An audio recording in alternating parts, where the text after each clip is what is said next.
रहती हैं, खासकर पंचकूला, कालका, मोरनी क्षेत्र के अंदर। मैं केंद्र सरकार की राष्ट्रीय जल मिशन और अमृत 2.0 जैसे प्रयासों की तारीफ करना चाहता हूं। साथ ही हरियाणा सरकार की मेहनत को भी सराहता हूं कि जो कालका, मोरनी हिल क्षेत्र, अंबाला और पंचकूला जैसे इलाकों में पीने के पानी और खेती अन्य चीज़ों के लिए जहां पानी की आवश्यकता है, उद्योगों के लिए उसके लिए काम कर रही है। लेकिन महोदय, मैं सदन का ध्यान इस चीज़ पे आकर्षित करना चाहता हूं कि पानी वैसे तो राज्य का विषय है और हरियाणा ने इसे पूरी जिम्मेदारी से निभाने का काम किया है, लेकिन पानी के जो स्रोत हैं, चाहे उसकी जो स्कीमेटिक्स हैं, चाहे नक्शा बनाने की बात हो, कमी वाले इलाकों को चिन्हित करने की बात हो, योजनाएं तैयार करने की बात हो, इन सब चीज़ों को लेकर यहाँ पर केंद्र और राज्य सरकार के समन्वय के साथ ही काम हो सकता है। और यहाँ पर जटिल परिस्थितियाँ होने की वजह से और जलवायु परिवर्तन और बारिश की कमी की वजह से ये परिस्थितियाँ और भी भव्य बन जाती हैं। इनका जो दिक्कतें, समस्याएं हैं, जो खासकर पहाड़ी इलाके हैं, उनके किसानों के लिए और ही ज़्यादा दिक्कत आती है।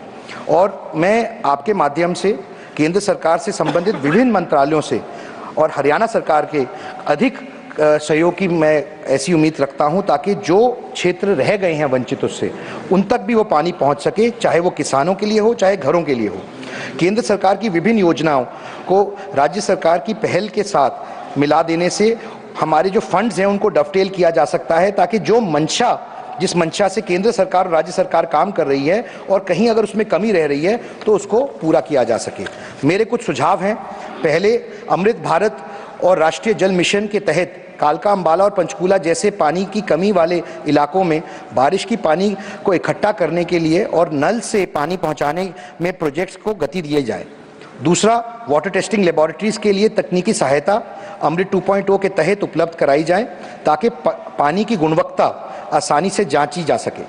तीसरा, अमृत सरोवर मिशन के तहत हमारे कुएं, तालाबों, बावड़ियों, झीलों को फिर से पुनर्जीवित किया जाए और जीवित करने पर के लिए डीपीआर प्रोजेक्ट्स तैयार किए जाए, ताकि उन प्रोजेक्ट्स की मॉनिटरिंग हो सके और सोशल ऑडिट जैसे कार्यक्रमों द्वारा उनका नियमित तरीके से उनके ऊपर मॉनिटरिंग की जा सके।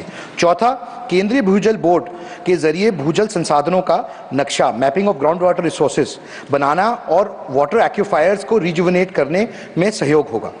पांचवा, पानी के दोबारा इस्तेमाल और संरक्षण के लिए हरियाणा के जो भी सर्कुलर इकोनॉमी बनाने की सहायता की जाए। थैंक यू कार्तिकेय जी। माननीय Shri Mahendra Bhatt, concern over problems faced by women in availing the benefits of PM